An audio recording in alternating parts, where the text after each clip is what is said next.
Chelsea nil, Aston Villa nil in the Emirates FA Cup, and the match will go to replay at Villa Park. Not the best result we wanted, but I'm really proud of the team and the performance. 10 games unbeaten now at Stamford Bridge in all competitions.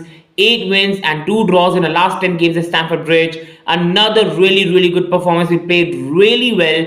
It was just that in the final box again, we could not get that goal that we wanted. We were really good in the game. We should have been 2 or 3 up by half time. We should have smashed Aston Villa. But again, just like the previous match at Stamford Bridge, they got lucky and they got away. And now we have to go to Villa Park. But if we can play the way we did today, I'm very confident we can go to the next round. And still there are many positive signs to build upon. When the lineup came out, I was really worried. It was Thiago Silva, Disasi, Colville, and then Shele. Then we got the news in the warm-up that Colville got injured and he was replaced by Gilchrist. So hopefully Colville is not seriously injured and hopefully he's fine. So we saw the back four: Gilchrist, Shele at left back, Gilchrist at right back, Silva and Disasi the centre backs, then the goalkeeper Petrovic, and then it was the midfield of Enzo and Caicedo, Madueke, Sterling playing as wingers, and Gallagher and Palmer playing more like forwards.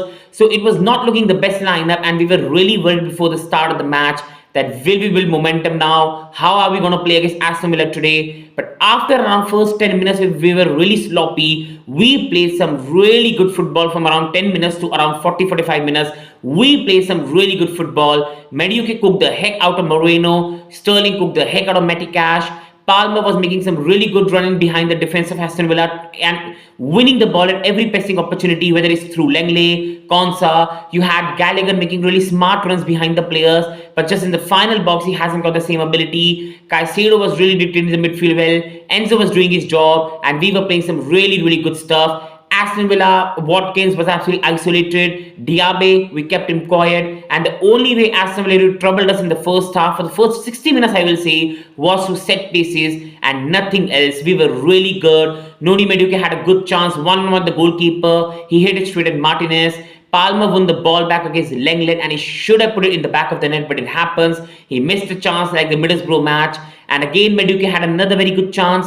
Palmer gave him absolutely free and he should have rubbed it in the back of the net, but it just went straight to Martinez and another corner kick. So it was just a day where the ball did not go in the back of the net, which has been a story for the whole season. Otherwise, the manager coached a 2-3-0 victory by half time. We were really good, and that was without Ben Chilwell, without Malo Gusto, without Nkunku in attack. We did not even have a full strength lineup against an Aston Villa side who were on a 13-day rest, who had their full strength lineup, and we absolutely cooked them, and they're like 10 points above us in the league. I'm very proud of the team, and you knew once the 60-minute mark went off, the players were exhausted, the players were tired, and Aston Villa were bound to dominate. But then Petrovic stepped up, a player who has been a revelation, a player now who should be starting over Sanchez when he comes back. What a young goalkeeper, made a fantastic 2 or 3 saves in the end, and they kept it to 0-0. And now we go on to Villa Park, and I'm very confident in the team that if we can play the way we did today, we can go and beat them at Villa Park. And even if we don't, we have a Carabao Cup final, and in the league now we are just 4 points behind West Ham. We can still finish in the top 6.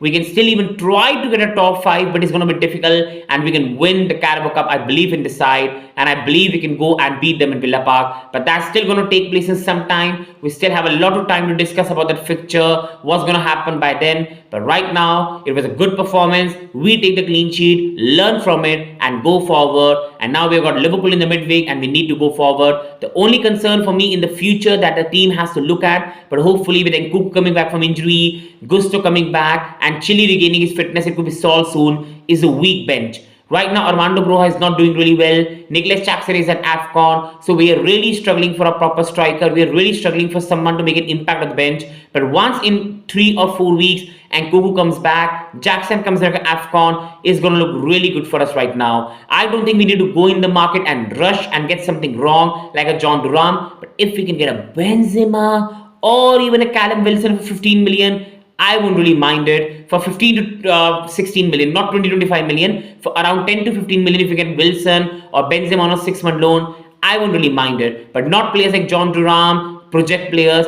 then I'll rather back our own players right now. But that is the only concern I've got in the team right now. To otherwise, a very, very good performance. And again, with Nkunku coming back and Jackson coming back in 3 or 4 weeks, I think it's all going to be very fine very soon in terms of attacking. And again, very happy with the display. We just need to finish our chances, and we'll just start climbing up the table, and we'll even win more and more matches. So that's my post-match review. Please like, please subscribe, and let me know your opinion. Thank you, and wishing you all the best. Thank you.